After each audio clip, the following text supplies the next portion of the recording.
belajar ilmu urip rek.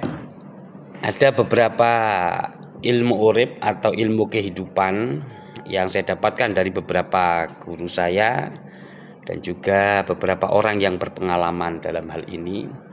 Yang pertama, ada banyak laki-laki yang pada usia muda maupun ketika usia dia menjelang matang, dia berjaya. Lantas kemudian ketika dia pada usia senja, itu kebanyakan juga menderita, bahkan tidak memiliki harta yang cukup untuk menopang dirinya. Konon katanya kila itu lantaran ketika dia masih berjaya, dia menyia-nyiakan istrinya. Ada yang sering melakukan KDRT, baik secara fisik, mental maupun psikologis. Ada pula yang melakukan perselingkuhan, hingga kemudian kejadiannya bisa dijumpai dimanapun. Di usia senja, maka kemudian balasan-balasan yang dia terima itu langsung dari Allah. Oleh karena itu, ini bagi laki-laki yang saat ini menjadi suami, ayo kita muliakan keluarga kita cintai istri kita, dan jangan pernah melakukan KDRT atau kekerasan dalam rumah tangga kepada istri kita, apalagi melakukan perselingkuhan. Kasus yang terjadi sudah banyak, dan kita berharap ini tidak menimpa kita sebagai seorang laki-laki, sebagai seorang suami, karena ini bagian dari ilmu hidup. Jadi ketika masa kita jaya, kita harus ingat siapa yang mendampingi kita, dan jangan pernah melakukan tindakan-tindakan yang bisa mencederai keharmonisan rumah tangga, termasuk soal perselingkuhan.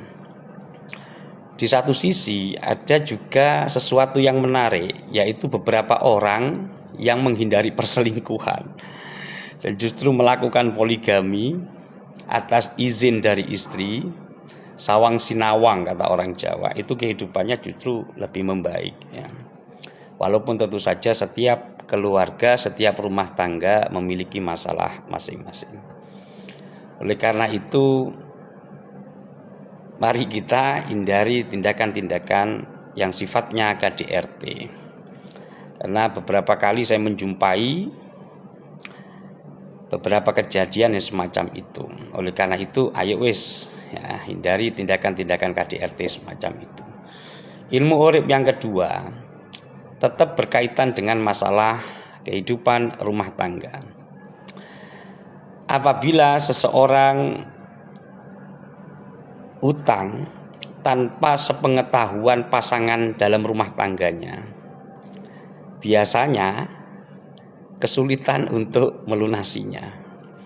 Oleh karena itu memang dibutuhkan transparansi dan juga saling pengertian, dan juga bisa mengempet kebutuhan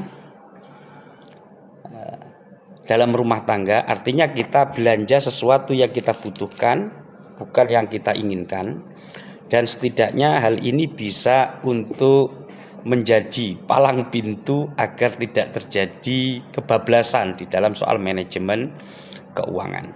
Jadi kalaupun kita kemudian terpaksa hutang kepada siapapun, setidaknya juga kita harus pengetahuan pasangan kita juga atas seizin dia, sehingga kalaupun ada apa-apa pasangan kita juga mengetahuinya. Ilmu urip yang ketiga ini saya dapatkan dari ibu saya. Ibu saya pernah berpesan, kalaupun kita memiliki hajat, menunaikan ibadah, di mana ibadah tersebut mengeluarkan banyak materi, maka setidaknya uang yang kita tabung atau kita persiapkan untuk kebutuhan ibadah tersebut, semisal ibadah kurban, umroh maupun haji, jangan pernah dipakai untuk kebutuhan yang lain walaupun dengan alasan kepepet. Mengapa? Kata ibu saya, uang yang kita persiapkan dan kita niatkan untuk menjalani ibadah yang membutuhkan materi yang tidak sedikit itu, kalau terpaksa dipakai untuk kebutuhan yang lain, biasanya setelah itu uangnya habis dan kita kesulitan untuk mengumpulkannya kembali.